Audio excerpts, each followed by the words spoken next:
In the lower seams of the Harlan and Hollowell mine, something struck back through 400 feet of solid Pennsylvania earth, and what it left behind was a molar the size of a man's closed fist, and 2 boys sealed alive in the dark. I have carried both of those facts for 18 years. I am giving them up today. My name is Edmund Crail. I am 51 years of age. I have been a working miner since I was 14 years old, first in the bituminous seams of western Cambria County, and then in the anthracite fields of Schuylkill County, from the spring of 1866 onward. I was employed by the Harlan and Hollowell Anthracite Operating Company as shift foreman of the lower expansion works at the time of the events I am about to describe. I hold, or held, certification from the Pennsylvania Bureau of Mine Inspection, and I have given testimony before county inquests on 3 prior occasions, all of them concerning matters of roof failure and ventilation deficiency. I know what a deposition is. I know that what I say under oath is entered into the record, and that a record, once entered, has a life independent of the man who created it. That is why I am here. Not because anyone compelled me, not because the company sent for me. The Harlan and Hollowell Company has been backfilled and dissolved these 14 years, and the men who ran it are either dead or willing to remain silent until they are. I am here because I am the foreman who signed the seal order on Drift 7 on the 14th of November 1874, and because the 2 men I sealed inside that drift had families who were told they died in a roof collapse, and I signed my name to that account as well, and I have been signing my name to it in my sleep every night since. I will tell the inquest what actually occurred. I will tell it plainly and in sequence. I will not omit the parts that reflect badly on my judgment, because if I omit those parts, I am simply producing a more comfortable version of the same lie I have been living inside for nearly 2 decades. I should say one more thing before I begin. When I came up from Drift 7 on the night of the 14th, one of the company inspectors who met us at the pithead took one look at my face and asked me what had happened. I told him there had been a collapse. He looked at the 14 men standing behind me, every one of them shaking, and none of them saying a word, and he chose to believe the word collapse because the alternative would have required him to go back down and see for himself. I do not blame him. I made the same choice in a different way, but the choice I made cost more.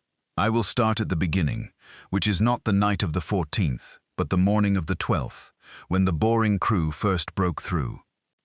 The Harlan and Hollowell No. 4 shaft had been in continuous operation since 1869. It was a standard anthracite, sinking in the Pottsville Formation, following a coal seam that ran roughly southwest at a dip of about 18 degrees. By the autumn of 1874, we had followed that seam to a depth of just over 400 feet below grade, which was deep for operations in that county at that time, but not unusual by the standards of what the industry was doing elsewhere. The seam was productive. Management wanted it extended. I was tasked, as lower expansion foreman, with advancing a lateral drift they called Drift 7, which was intended to follow a secondary coal vein that our surveyor believed broke away from the main seam at roughly the 400-foot level and ran east-northeast for a distance he estimated at between 300 and 500 additional feet. I want to be clear about the physical situation because it matters for understanding everything that followed. Drift 7 at the time of the incident was approximately 260 feet in length, measured from the main shaft junction. It was a narrow working, as lateral drifts typically are at that stage of development, roughly 6 feet wide and 7 feet high at its tallest point, though the ceiling varied because we were still rough cutting and had not yet done the finished timbering on the inner 100 feet. The air down there was managed by a ventilation pipe run from the surface, and it was adequate, though not generous. It smelled the way all deep anthracite workings smell. Coal dust and lamp oil and damp stone, and the particular cold that comes from being surrounded on all sides by rock that has not been warmed since before any living thing walked on the surface above it. The boring crew for Drift 7 on the morning of the 12th consisted of 3 men. Their names were Otto Fent, who was 26 years old and had been with the company since 1871, Casimir Bruhl, who was 33 and had worked anthracite since he came over from Silesia in 1868, and Thomas Ray, who was 19 years old and had been working underground for 11 months. I will say more about each of them as we reach the relevant points in this account. What I want to establish now is simply that they were 3 ordinary men doing ordinary work, and that when they came up the shaft that evening, I knew from the way they moved before I could see their faces that something had changed below. I was at the pithead when the cage came up at the end of the afternoon shift. I was reviewing timbering calculations with the company surveyor, a man named Pell, when I heard the cage mechanism, which I knew as well as I knew my own heartbeat after 8 years, operating at a different rhythm than it should have been. The cage operator was bringing it up faster than the load ordinarily required, which told me either that the cage was lighter than usual or that someone below had given him urgent signal. When the cage cleared the collar and I saw that only 2 men were in it instead of 3, I folded my papers and put them in my coat pocket and walked to the shaft edge. Otto Fendt had been sick in the cage. He was hunched against the near wall of the cage frame, and even in the low November light at the pithead, I could see that his skin had gone the color of old candle tallow. Casimir Bruhl was standing upright, but his hands were gripping the cage bar at shoulder height, and I could see his knuckles from 15 feet away. Neither of them spoke until I asked where Ray was, and Casimir said that Ray had not come when they left. I want to note for the record that I did not yet understand the significance of that statement. A man not coming when called in a working drift can mean 20 different mundane things. He had gone further along to relieve himself. He had not heard the call over the drill noise. He was occupied with something at the face.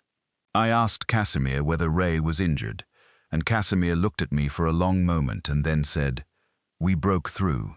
Those 2 words, coming from Casimir Bruhl, who was the steadiest man I had ever employed underground, with a flatness in his voice that did not match the color of his face, told me the situation was not mundane. I told the cage operator to hold the cage at collar, and I called for the shift deputy, a man named George Yetter, to come and take my position at the surface. Then I took Casimir and Otto to the office shanty at the edge of the pit yard, and I sat them down, and I asked them to tell me what had happened. What I am about to relay is what they told me that evening, and also what they told the formal inquest 2 weeks later, and the 2 accounts are consistent in every material respect. I have also had 18 years to consider what they described, and I believe I understand more of it now than I did when I first heard it, though understanding has not made it easier to carry. The boring crew had been advancing the face of Drift 7 through a section of the seam where the coal was interbedded with a band of grey limestone. This is not uncommon in the Pottsville Formation. The limestone bands are harder than the coal and slower to drill, but they are not structural anomalies in any alarming sense. Casimir had been working the breast drill against this limestone band since mid-morning, and by early afternoon he had gotten through approximately 14 inches of it. He told me that the resistance of the drill had been changing for the last several inches, becoming less uniform, with stretches where it bit easier than expected, followed by stretches where it stopped almost entirely. He recognized this as a sign of a void behind the stone face, which is also not uncommon. Natural cavities occur in limestone country below the coal measures. At approximately 3 in the afternoon, by his estimation, the drill bit went through. Not the gradual breakthrough you get when you're approaching a thin void, and the last layer crumbles ahead of the tool. It went through cleanly and then kept going, and then Casimir felt the resistance vanish entirely and heard a sound he said was like an exhale, a long, low exhalation of air from the opening, a pressure equalization as the confined atmosphere of the void communicated with the mine's working air. He said the air that came through was cold, not cool the way deep mine air is cool, cold the way the air is cold when you open a spring house in July. He and Otto and Ray worked for the next hour to enlarge the opening. This is standard procedure when you encounter a natural void during drift advancement. You enlarge it enough to survey it safely. You measure its extent as best you can. You report your findings to the shift foreman. They used picks and wedges on the limestone face. The material came away in large slabs once the initial breach was made, which Casimir said was unusual because the limestone in that band had been dense and resistant all morning. He said it was as if the material wanted to come down once you started.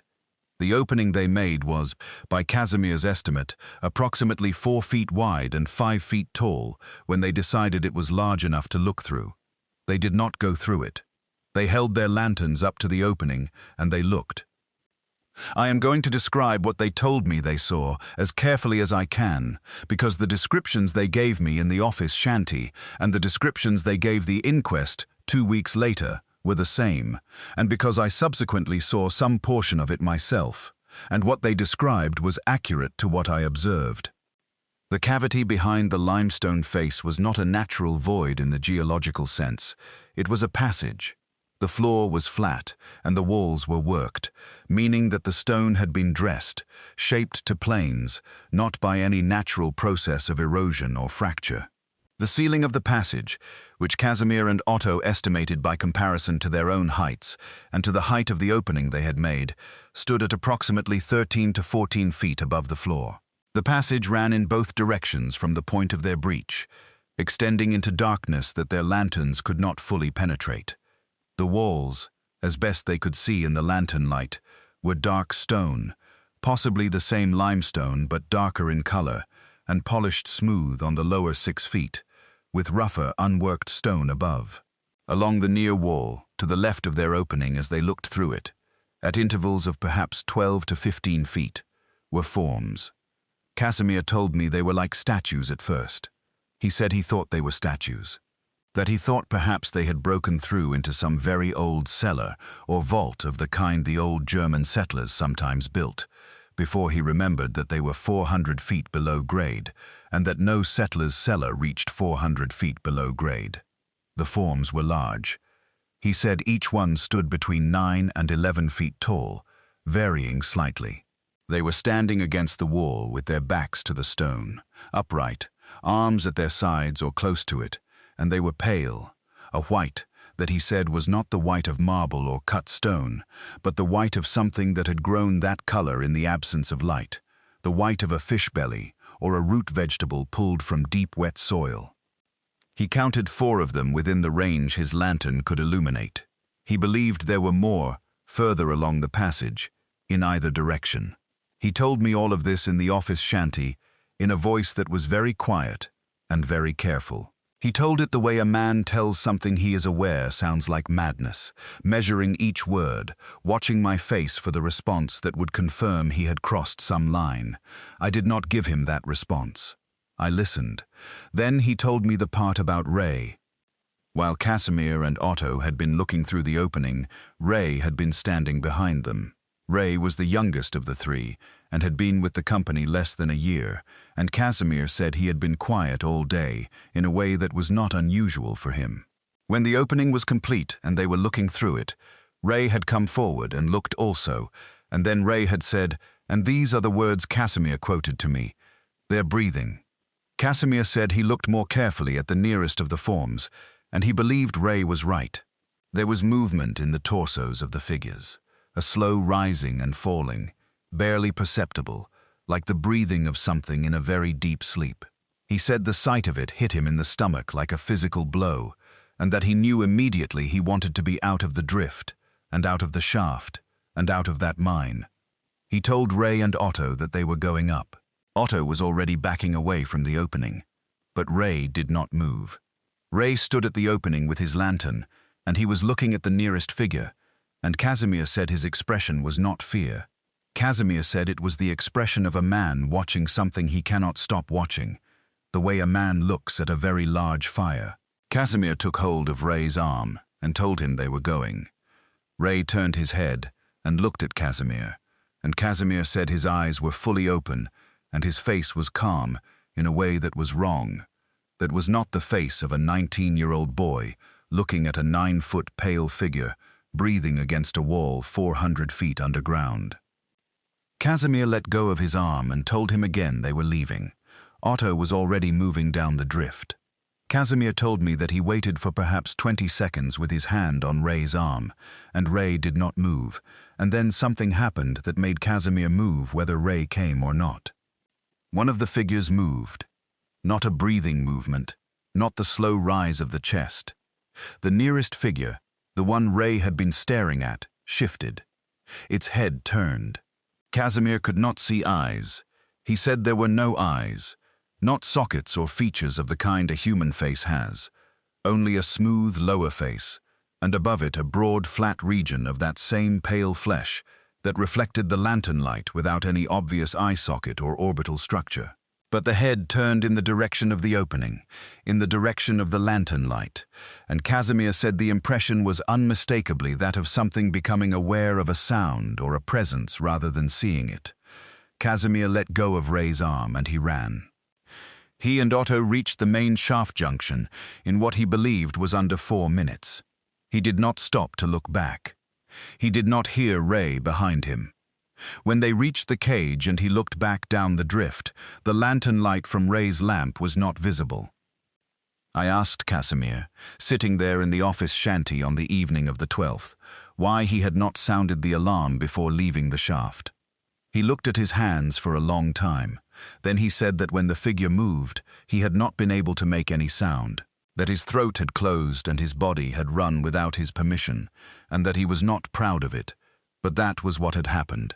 He was 33 years old, and he had been underground since he was 17, and that was the first time in his working life that his body had refused the commands of his mind. I believed him.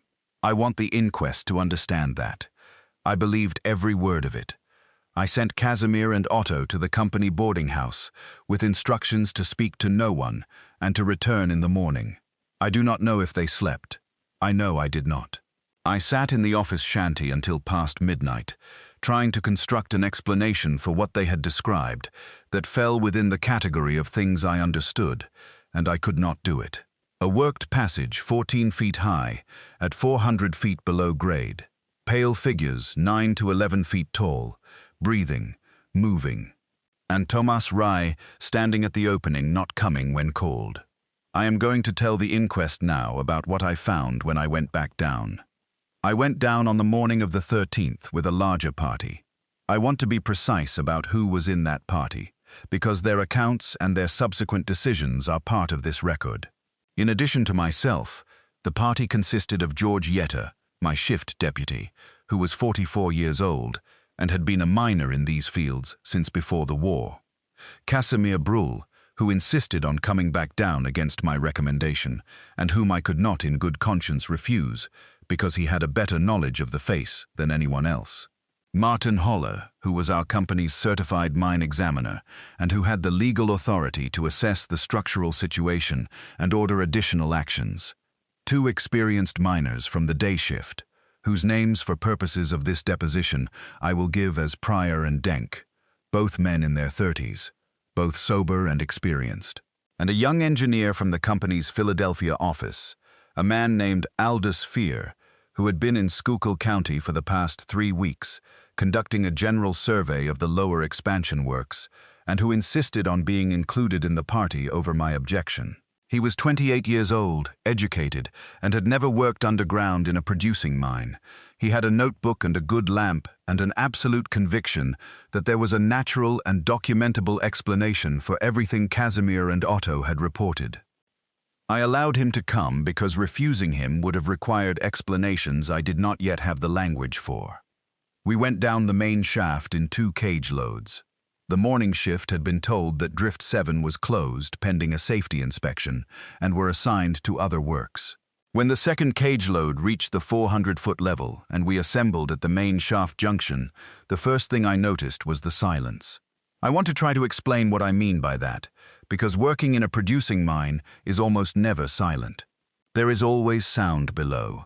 The drip of seam water, the creak of timbering under load, the distant noise of other works transmitted through the rock, the settling sounds a mountain makes when you have removed some of its interior. The ambient sound of a deep mine is a constant low-level presence, like the noise a house makes at night once you have lived in it long enough.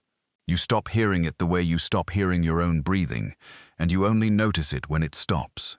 On the morning of the 13th, it had stopped. Not partially, not the way it sometimes quiets when a ventilation pipe shifts, or when a particular section of workings goes idle. All of it. The drip of water in the main shaft junction drift, which I had heard every morning for 3 years, when I stepped off the cage at that level, was silent. The creak of the heavy timber sets that framed the junction, which were always under load and always talking, was silent. The distant percussion of the air pumps that I felt as much as heard in the soles of my boots, even this deep, was gone. I stood at the junction with 7 men and heard nothing except the sound of my own lamp burning and the careful breathing of the men around me. George Yetta put his hand flat against the wall of the junction. He held it there for a moment, then he looked at me and he said nothing.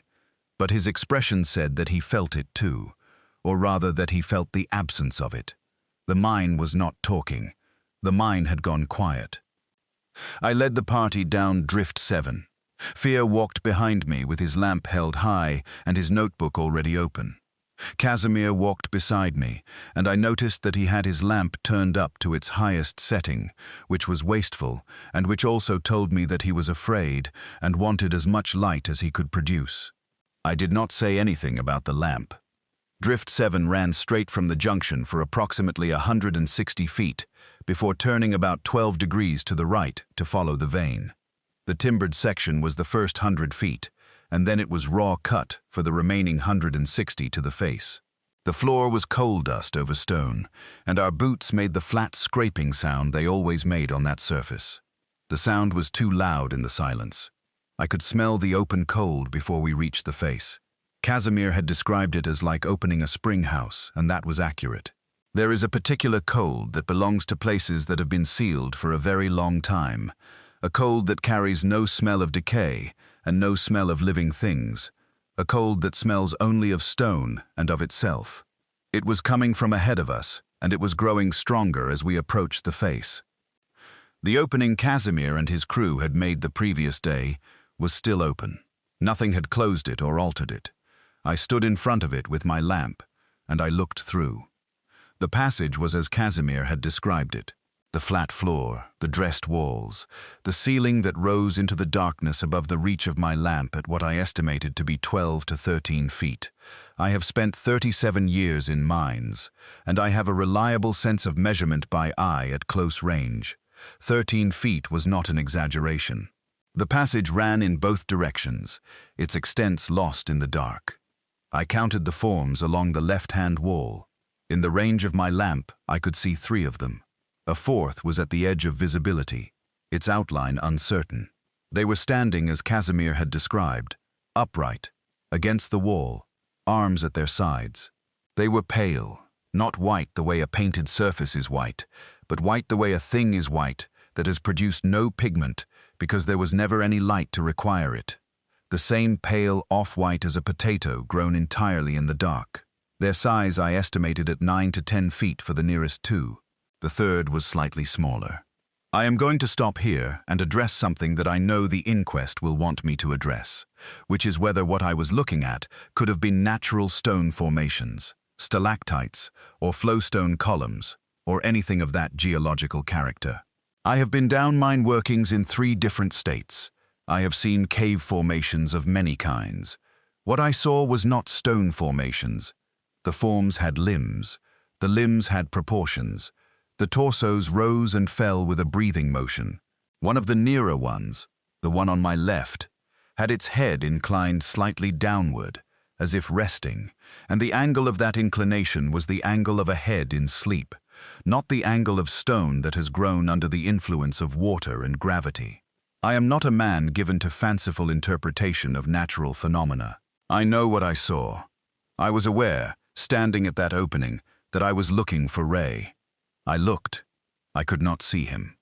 Martin Holler came up beside me and looked through the opening. He said nothing for a long time. Then he asked if I intended to enter the passage, and I said that I did not know yet. He said that if we did not enter, we could not determine whether Ray was alive or dead, or what his situation was. He said this in the voice of a man stating a fact, not advocating for a course of action. I recognized this as Martin's particular way of doing things, presenting the logical structure without attaching himself to its outcome. Fear, behind me, said that he wanted to go through. He said the construction of the passage was remarkable and that it needed to be documented. He said he believed the figures were either natural formations of an unusual character or were carved objects, and that the movement Casimir had reported was likely the effect of lamp-induced shadow on irregular surfaces. He said this quietly, and with the conviction of a man who has not yet been afraid of something underground. I told Fear that nobody was going through the opening until I had assessed the structural situation. This was true, and it also gave me a reason to delay a decision I was not ready to make. I spent perhaps 20 minutes examining the opening itself and the visible portion of the passage through it. The limestone at the breach was consistent with what I had seen in the drift face over the previous weeks, but the stone on the far side was different, darker and denser, and the dressed surfaces on the near walls were genuine worked stone, not natural faces. The jointing between the wall blocks, where I could see it, was tight. This was old work. How old I could not say, but the stone had the patina and the settlement of something that had been in place for a very long time. I was aware, examining the walls, of a sound at the edge of hearing. I say at the edge of hearing, but that is not quite accurate. It was below hearing in a certain sense. I felt it in my chest before I could hear it with my ears. A very faint percussion, low and rhythmic, and so faint and so distant that I thought at first it was my own heartbeat displacing against the coal wall. I put my hand on the limestone face of the passage wall, through the opening, palm flat, and I held it there. The rhythm I felt was too slow for a heartbeat and too regular for the settling of rock. I did not mention this to the men behind me. I pulled my hand back, and I stood up, and I told them we were not going through.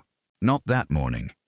I told Martin that I was closing the drift to all personnel, pending a written report to the company. I told Fear that he would have his documentation when I had determined it was safe to produce it. I told Casimir and Pryor and Denk that they were off the lower works for the day. And I told George Yetter, quietly, while the others were moving back up the drift, that I wanted the ventilation pipe in Drift 7 checked, and that I wanted 2 men on the cage at all times, through the remainder of that day and night. I went home that evening, and I sat in my kitchen, and I wrote 2 pages of notes about what I had seen and what Casimir had described. I still have those notes. I considered sending word to the company office in Pottsville that evening. I did not, because I was still constructing the explanation that would allow me to report this without being removed from my position and replaced by someone who would approach it differently.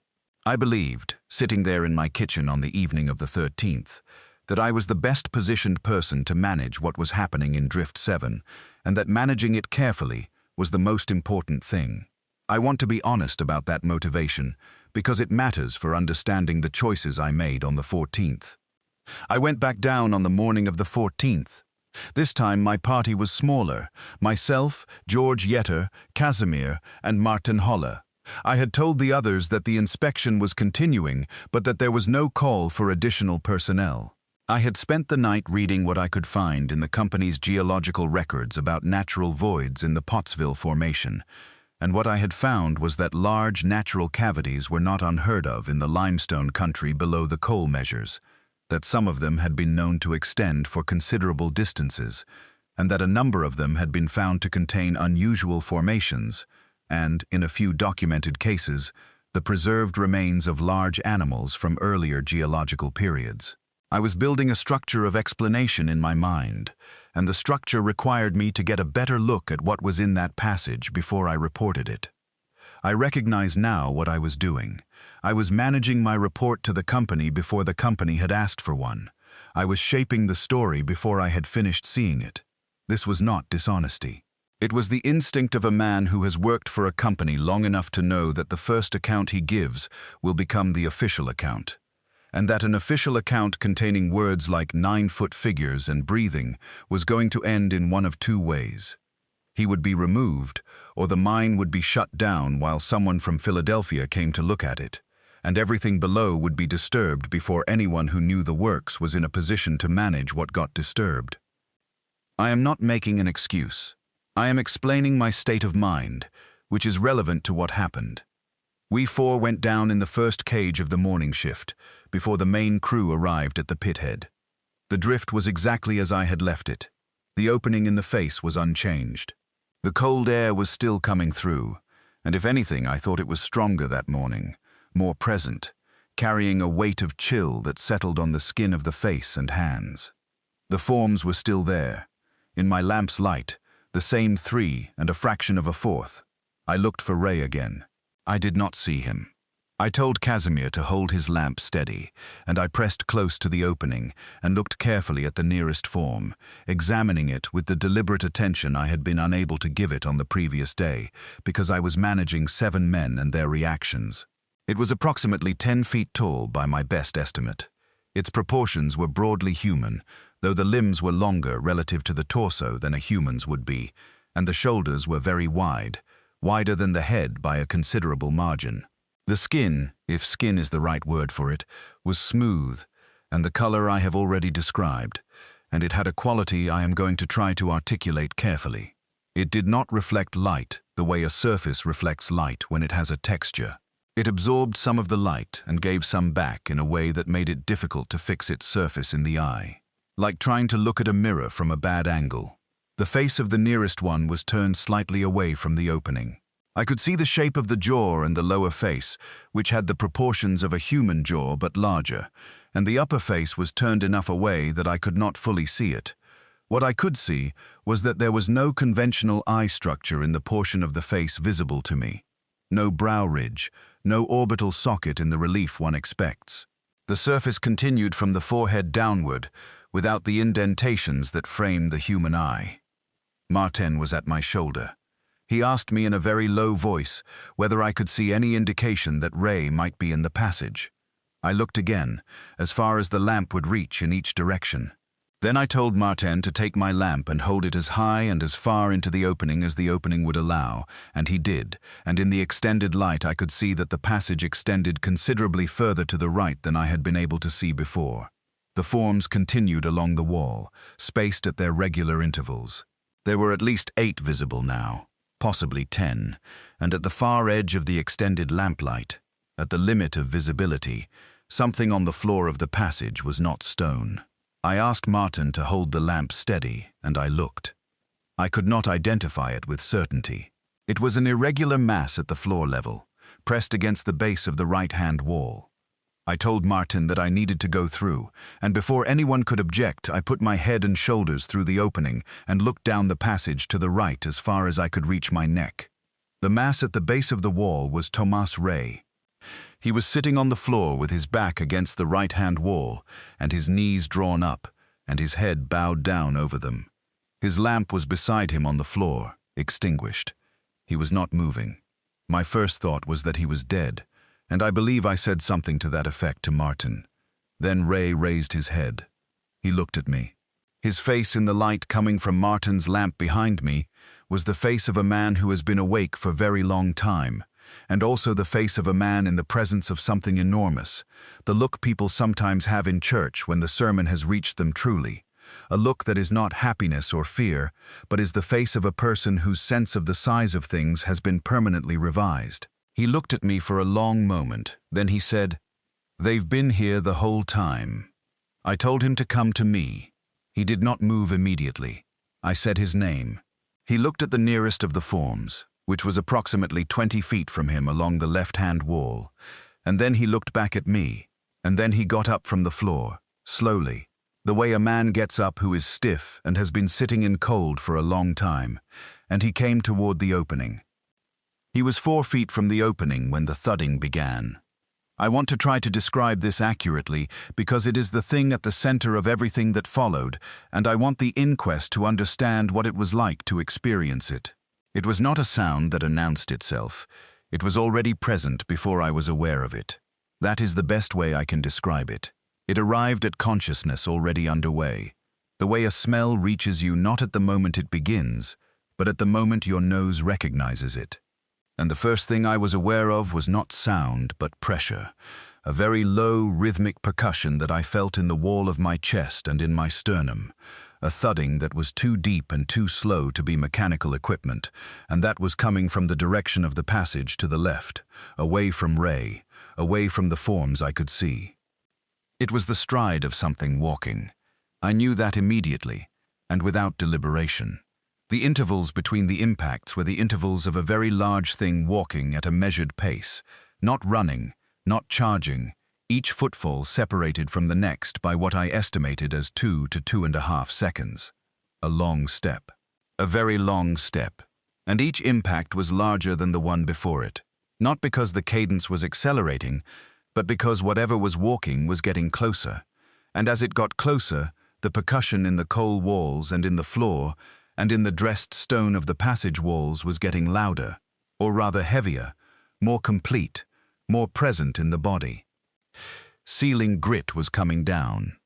This is one of the details I want to be specific about, because it speaks to the physical force of each footfall.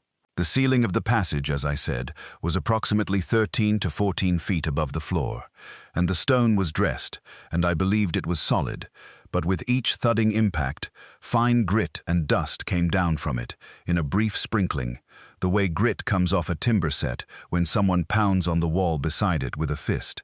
That amount of mass, striking the floor of a passage 14 feet below its ceiling, with enough force to spill grit from the ceiling with each impact. I want the inquest to understand what that implies about the weight involved. I told Ray to move. He was already moving. The sounds of the thudding were entering the open drift through the breach in the limestone face, and behind me I could hear George Yetta saying something in a voice stripped of its normal composure, and Casimir was saying Ray's name, and I was pulling myself back through the opening, catching Ray's arm as he came through after me, and then we were all moving down Drift 7 toward the junction. I will tell the inquest what we heard as we ran. The thudding from the passage continued. I had estimated from the spacing of impacts that the stride was approximately 6 to 8 feet per step, and the cadence, 2 to 2.5 seconds per stride, was not changing. At that rate, whatever was walking was covering ground at a pace that, translated to the human scale, would be comparable to a fast-walking man. It was not hurrying. It was walking at a deliberate pace, and the percussion was getting heavier, and I was aware that each impact was shaking loose a little more from the ceiling above us, even in the drift, not only in the passage, which told me that the force of it was transmitting through a significant volume of rock. We came up in 2 cage loads. Ray was on the first cage with Casimir. I was on the second with George and Martin. While I waited for the cage to come back down for us, standing in the junction with the lamp, I could still feel the thudding in the floor. Not the passage floor, the mine floor. The floor of the main shaft junction 400 feet below grade. The impacts were transmitting through the coal seam itself. They were still regular. They were still getting heavier. When I came up into the November afternoon at the pit head, I stood for a moment with my hand against the cage frame. I could feel it there too. A very faint, very low, very regular percussion. Not in the steel exactly. In the earth that held the shaft collar. The daylight was flat and cold, and there were brown leaves caught against the pithead equipment, and I stood there and felt the earth thumping under my feet, and I knew that my period of trying to manage this quietly had ended. I want the inquest to take careful note of what I am about to describe, because this is the portion of the account that I believe has the most significance for what happened on the night of the 14th, and it is the portion I have thought about most in the 18 years since. I sent Ray and the others to the boarding house, and I went to find the company agent, a man named Horace Vane, who handled the operational decisions for Harlan and Hollowell in Schuylkill County. Vane was not a miner. He was a company man in the commercial sense, a man who understood production schedules and labor costs and rail freight contracts. He was not stupid and he was not dishonest, but he had never been underground, and his frame of reference for events in the mine was entirely abstract. I went to his office in Minersville, and I told him what had happened over the previous 2 days. I told him about the passage, the figures, Ray's disappearance and recovery, and the thudding. Vane listened to all of it. He asked several questions. He asked if the opening could be sealed. I said it could be, with timber and blasted rubble. He asked if the structural integrity of Drift 7 had been compromised. I told him I believed the drift was structurally sound, but that until the source of the percussion was identified, I could not responsibly certify it. He asked how many men knew about this, and I told him, the Boring Crew, Yetter, Martin Holle, Fear, Pryor, and Denk, 9 men, including myself. He looked at me for a while after that. Then he said that he wanted to think about how to proceed, and that in the meantime I was to keep all personnel out of Drift 7, and I was not to discuss this with anyone outside the company. He said this with the particular emphasis of a man who is accustomed to having his emphasis obeyed. I told him I understood. I did not tell him about the molar. I have to go back in the sequence of events to mention the molar, because it belongs in the first part of this account, and I have been carrying it forward to here, where it properly fits. On the morning of the 13th, during my first return to the face of Drift 7, while Fear was examining the visible portion of the passage and Martin was doing his structural assessment of the opening, I was standing close to the breach, looking at the floor of the passage, directly inside the opening, where I could reach it without going fully through. The floor of the passage was as I have described, flat, worked stone. But at the base of the opening, where the rubble from Casimir's breach had fallen into the passage, the rubble had displaced some material from the floor itself, material that had been accumulated at the base of the wall over whatever span of time that passage had been sealed. Silt and organic material, and the kind of compressed sediment that accumulates in a still, wet space over a very long period. This material had been pushed aside by the falling rubble, and in it, half exposed, was an object I could see from where I was standing. I reached through the opening and pried it loose from the silt and brought it back through.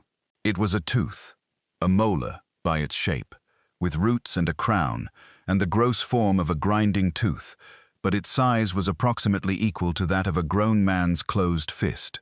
I have seen the molars of draft horses. I have seen large mammal teeth in geological specimens. This tooth was larger than any of those, and its form was not that of any animal I recognized.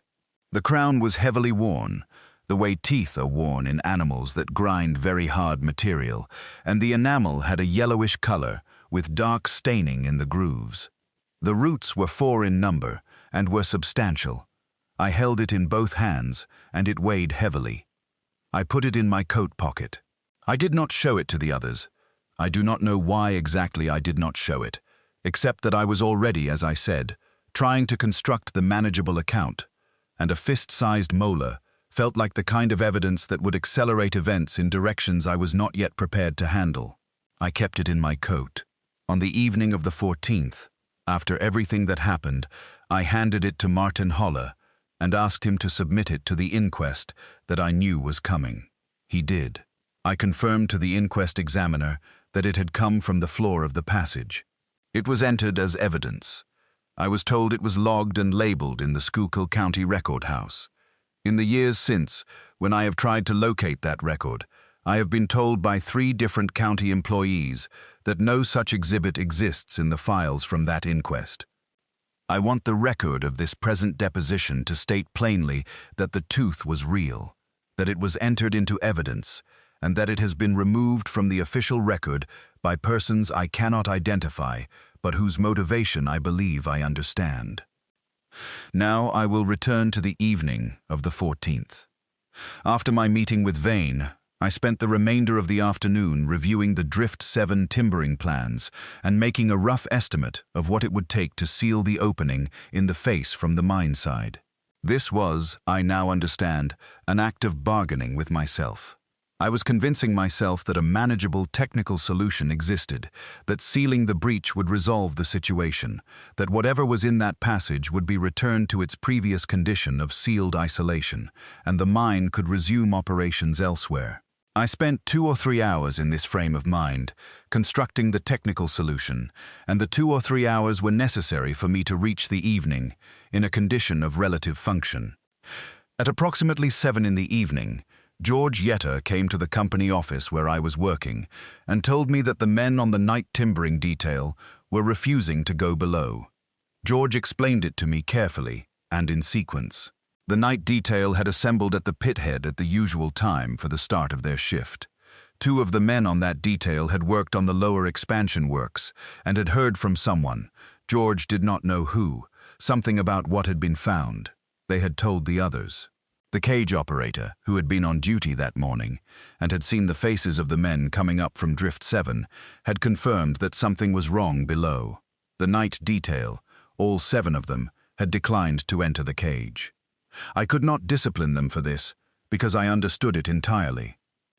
I also could not leave Drift 7 unsealed overnight, not with the thudding still transmitting through the shaft collar when I had left that afternoon, not with the breach in the face open and nothing between whatever was in that passage and the main works of the mine except 260 feet of rough-cut drift. I went back down with George Yetter and Martin Holly, and 3 men from the day crew, who I am going to refer to in this account only as a group, because they have families, and I will not put their names beside what I am about to describe, unless the inquest compels me to.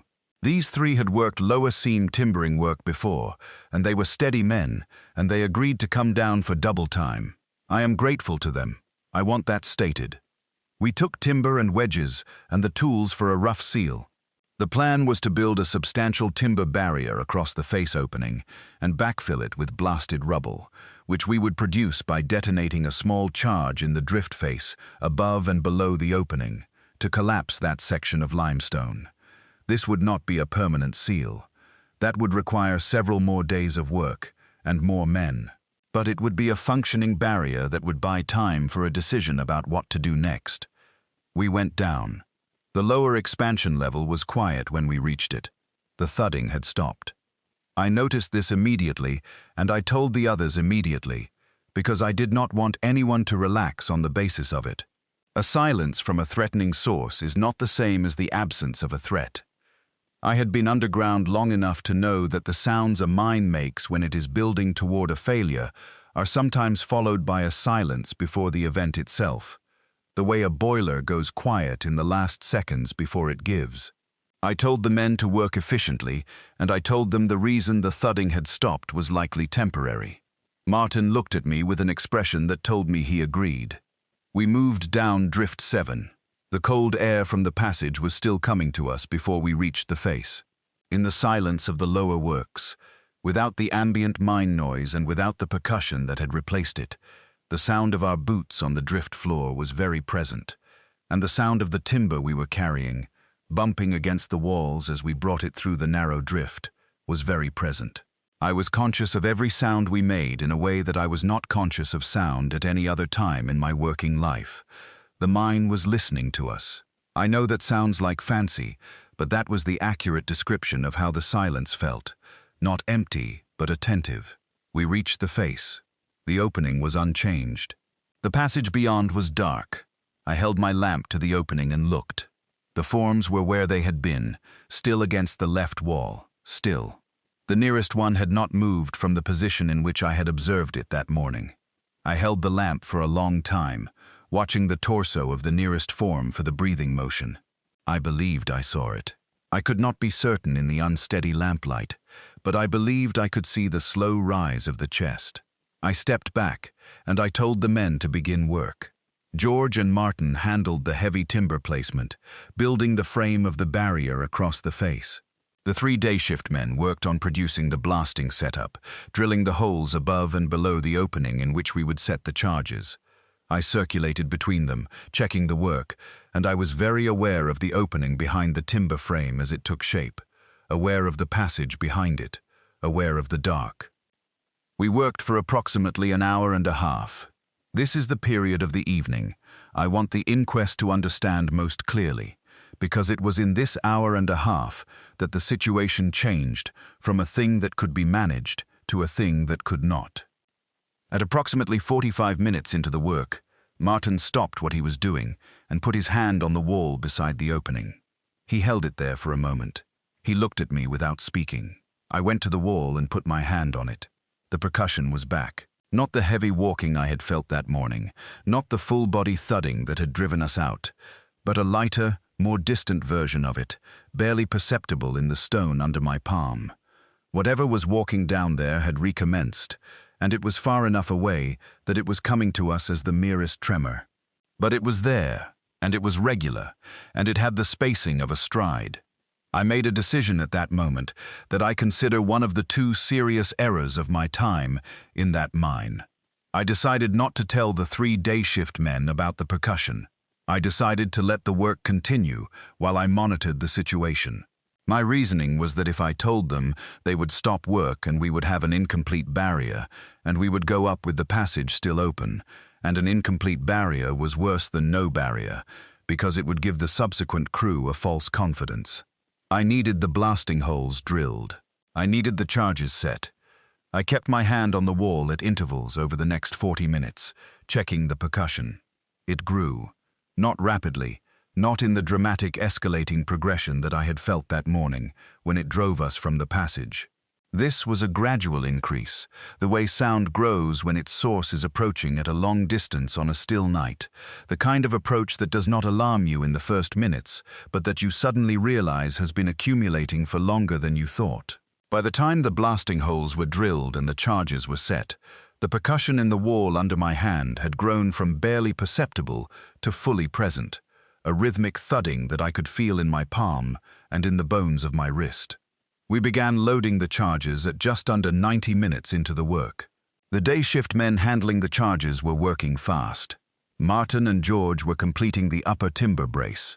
The barrier was not finished, but it was substantially built, and once the charges detonated, the rubble from the collapsed limestone above and below the opening would fill the lower gap and reinforce the timber frame with stone. It was a workable plan, and it was almost done. The thudding became audible at approximately the same time the charges were loaded. Not the bone-deep vibration through stone. Sound, actual audible sound, the kind that arrives in the ears. A low, rhythmic, concussive sound. Each impact separated by the same interval as always, slightly under 2 seconds, and each one leaving a brief silence behind it that was somehow worse than the sound itself. The 3 day shift men heard it. They heard it and they stopped what they were doing, and they looked at each other and at me. I told them to hold their positions and keep working. One of them, the one closest to me, asked what the sound was. I told him it was a settling sound from a section of the working above us. He was an experienced miner, and he knew that was not what a settling sound was like. But he also, I think, chose to accept the explanation because the alternative was not something he wanted to open. He went back to his work. The sound continued. It grew. Not continuously, but in steps. Each step noticeable enough that by the time 3 or 4 more impacts had occurred, the difference from the previous group was unmistakable. Ceiling grit was falling in the drift itself, the fine sprinkling I had first observed through the passage opening, now happening in drift 7 with each impact. A section of the rough ceiling above us, between 2 sets of timber supports, was shedding small fragments. Not large pieces, not a failure, but the sound and the grit together were the physical evidence that the percussion was originating from something very large and was now significantly closer than it had been. George Yetter finished the upper brace. He stepped back from it and looked at me. The expression on his face was the expression of a man finishing a task under fire, a man who has done the work and now needs to be told whether to stay or go. I told him to prep the blasting cable. He moved to it. We were approximately 5 minutes from being ready to detonate when the thudding changed. I do not mean it got louder, though it did. I mean its character changed. Up until that point, the impacts had been regular and measured, 2 seconds between each one.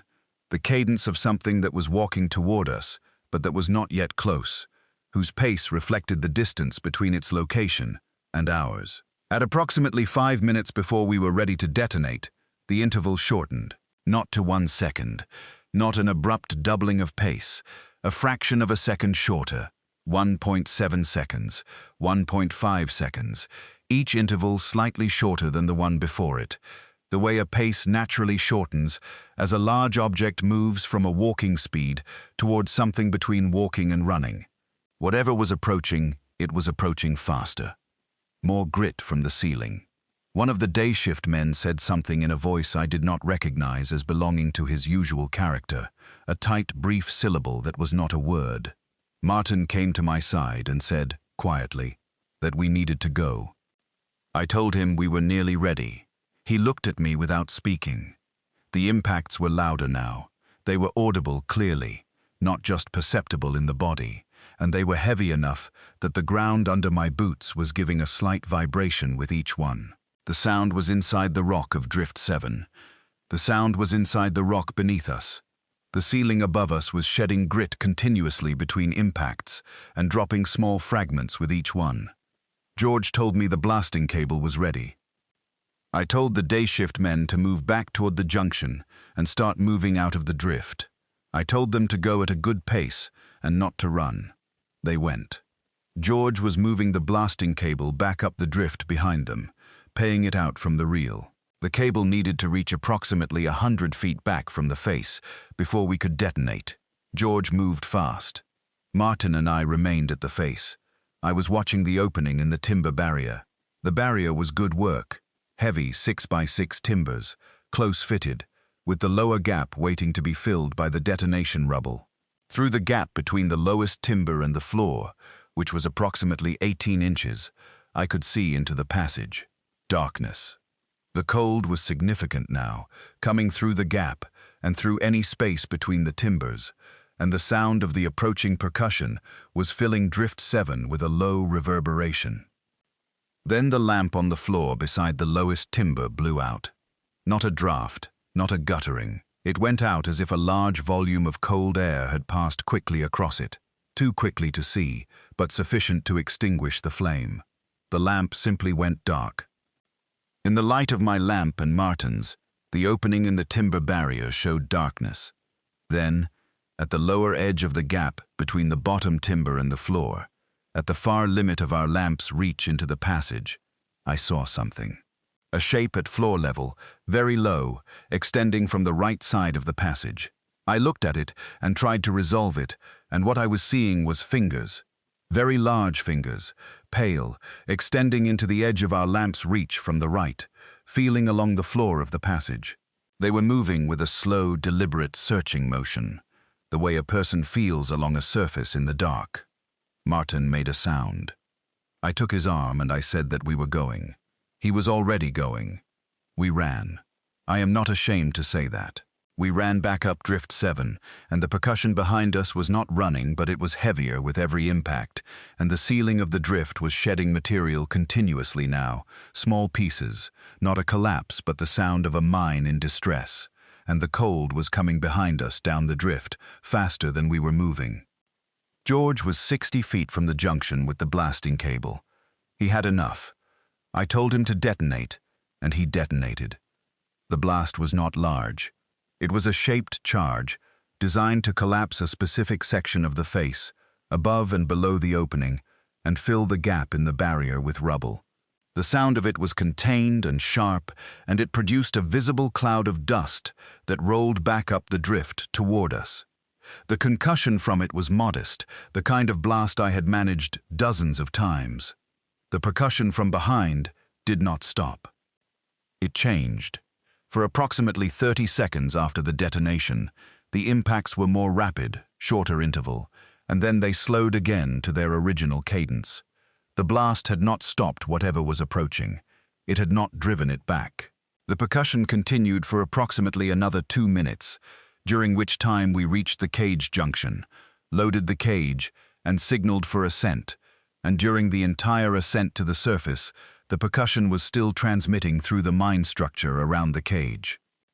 At the surface, I stood at the pit head and counted. Myself, George, Martin, and 3 day shift men. 6 men. I had brought 7 down. I stood at the pit head in the November dark, and I counted 6 times, and the answer did not change. I am going to tell the inquest what happened to the 2 men who were not in that group, because this is the central event of this account, and I have been building toward it through everything I have described, and now I have to say it plainly. On that descent, when the group had been moving back up the drift toward the junction after the detonation, 2 men were not in the group that reached the cage.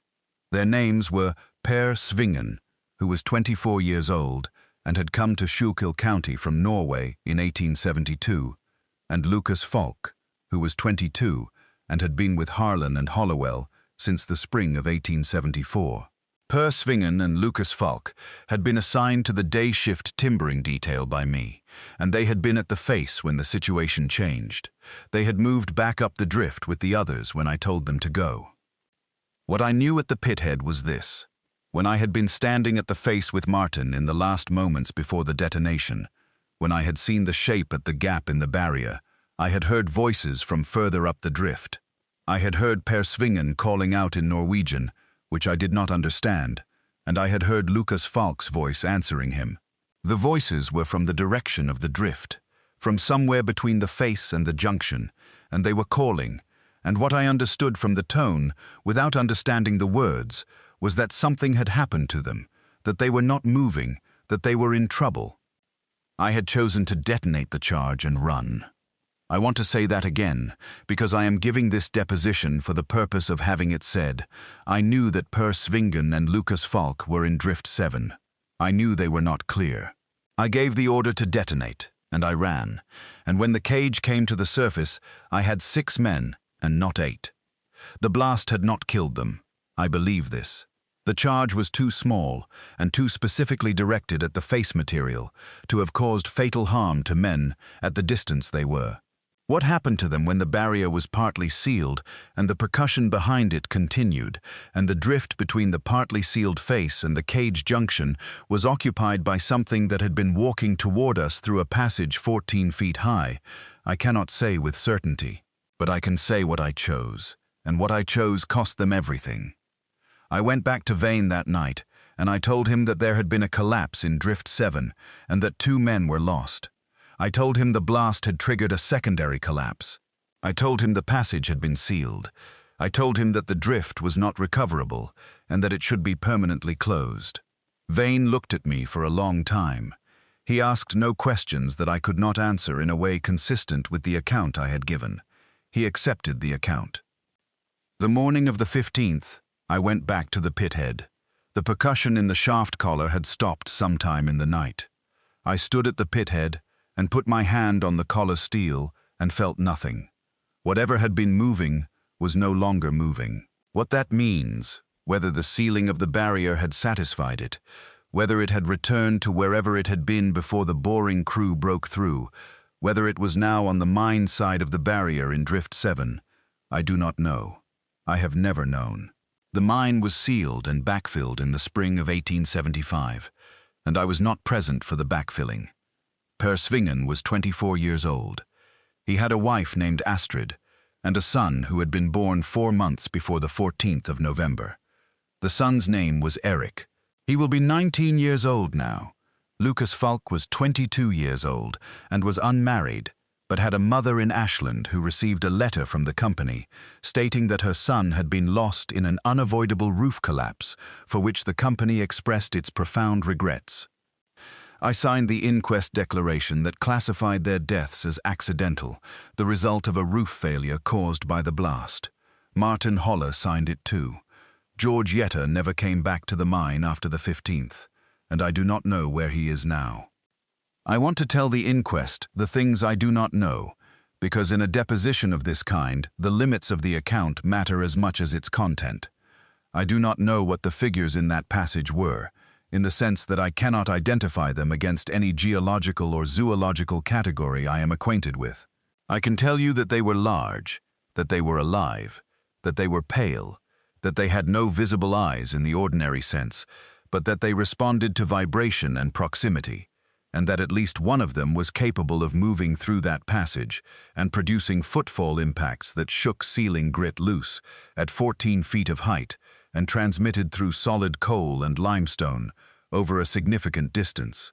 I can tell you that the tooth I found in the silt at the passage floor was consistent with a grinding molar at a scale appropriate to a creature of approximately 9 to 11 feet in height and very large mass. I can tell you nothing more specific than this because my observations were made by lamplight under conditions of considerable fear and limited duration. I have wondered, in the years since, about the passage itself. A worked passage 14 feet high, dressed stone, extending in both directions beyond the range of our lamps. Who made it? When? What it was made for? Whether it was made for the figures, or whether they arrived later, or whether the figures made it themselves. I have found nothing in my reading that satisfactorily answers this. There are accounts in the records of the Smithsonian Institution of large skeletal remains discovered in burial mounds in the Ohio and Pennsylvania country in the decades before the war. Accounts that were collected and then become difficult to locate in their original form. I note this without drawing a conclusion. I do not know whether the thudding began as a response to the drilling, whether Casimir's drill work in the limestone band was interpreted by whatever lived in that passage as a sound of a particular significance, as communication, or as challenge. I think this is possible. I think the regularity of the drill percussion, transmitted through the limestone over whatever distance separated the drill from the passage, may have been heard as something intentional, and I think the breakthrough, the sudden opening of the wall that had separated the passage from the mine works, may have been understood as a response to whatever the drilling had said. If that is what happened, then the crew of Drift 7 broke through a wall that something on the other side already knew was about to open. I think Thomas Ray understood this, in whatever state he was in when I found him sitting on the floor with his back against the passage wall. I think he had been sitting there listening and thinking, and what he said when he raised his head, that they had been here the whole time, was not about the events of the previous 2 days. It was about something larger, about what those worked passages and those standing figures implied about the age of the thing we had found, and the age of its occupation of that ground. I want to address Ray directly in this deposition, because he deserves to be addressed, and because he has never spoken publicly about what he saw, and I believe that is his right.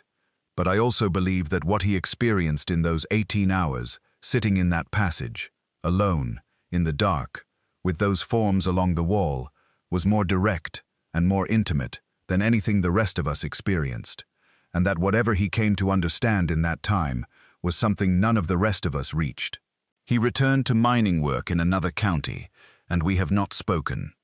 If he ever reads this account, I want him to know that I do not think his behavior in that passage on the 12th of November was weakness or disorder. I think he saw something true. I want to address Astrid Svingen and Eric Svingen, who do not know my name.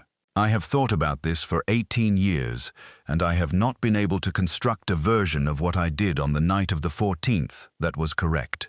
The version in which I waited for Per and Lucas ends with all of us in the dark with the barrier partially sealed and the percussion closing, and I do not know that any of us would have come up. The version in which I did not seal the drift when I should have ends in a larger disaster, possibly the loss of the main shaft.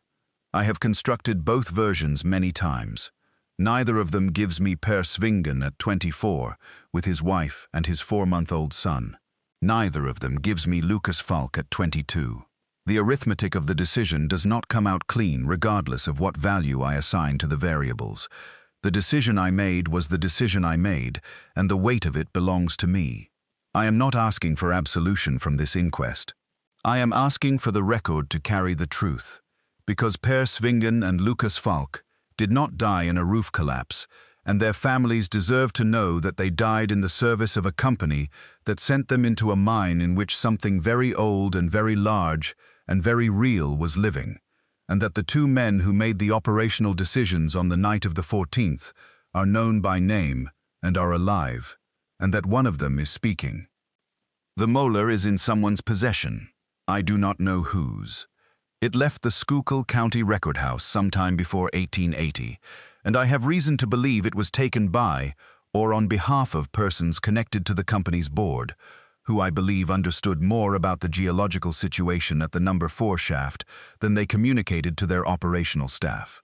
I base this on a letter I received in 1876 from a geological agent in Philadelphia who identified himself as working on behalf of a scientific institution and who asked me, carefully and at length, whether I had retained any physical specimens from the Drift 7 incident. I did not respond to the letter. The institution he named has no record of him when I inquired in 1880. I am stating this for the record. I do not know what it means, but I believe it matters. The last thing I will say in this deposition is about the sound. There is a sound that a working mine makes when it has gone quiet, in the way that mine went quiet on the morning of the 13th. It is not simply the absence of noise, it is the presence of attention. I have tried many times to explain this to people who have not worked underground, and I have not succeeded. The simplest version is this. A mine in full working operation produces a constant ambient sound that is a summation of everything happening inside it. And when all of that stops at once, the silence that replaces it is not empty. It has a character. It is listening. I heard that silence again in 1881, working briefly as a consulting foreman at an operation in Luzerne County, when the morning shift came up from the lower works, and the men standing with me at the pit head went very still. I walked to the cage collar and put my hand on it and felt nothing at first. Then I felt it, a very faint, very distant, very regular percussion, 2 seconds between each impact, transmitting upward through the shaft. I left that operation the same day. I have not worked underground since. I am 51 years old. I live in Pottsville, Schuylkill County, Pennsylvania. My address is known to the inquest examiner. I am prepared to answer further questions, but I have given this account as completely as I am able to give it, and everything in it is true to my direct observation and to the best of my recollection of events that I have spent 18 years trying, without success, to set aside. I would like the record to note, finally, that the molar I recovered from the floor of that passage on the morning of the 13th is the only physical evidence I know of that confirms what I have described here, and that it was entered into evidence and has since been removed from the record. If this deposition survives in a form the county examiner cannot reach, and if someone in a future year reads it and asks what was in that passage 400 feet below Schuylkill County in November of 1874, I want them to know that whatever it was had been there long enough to have a passage built, or to build one, and to have accumulated enough of the silt of years that a tooth the size of a man's fist was buried in it, and that it was alive, and it was walking, and it came when it was called, because it believed the drilling in the limestone face above it was something speaking to it. I believe that too. I believe Casimir Brull's drill spent the better part of a November morning knocking on a very old door, and that what answered was patient in the way that only very old things in very deep places can be patient, and that it would have answered eventually, regardless of what we did next. That is all I have to say. Sworn before the Schuylkill County Mining Inquest Examiner. This account given in testimony by Edmund Crail, shift foreman, formerly of the Harlan and Hollowell Anthracite Operating Company. Dated this 22nd day of March, 1892.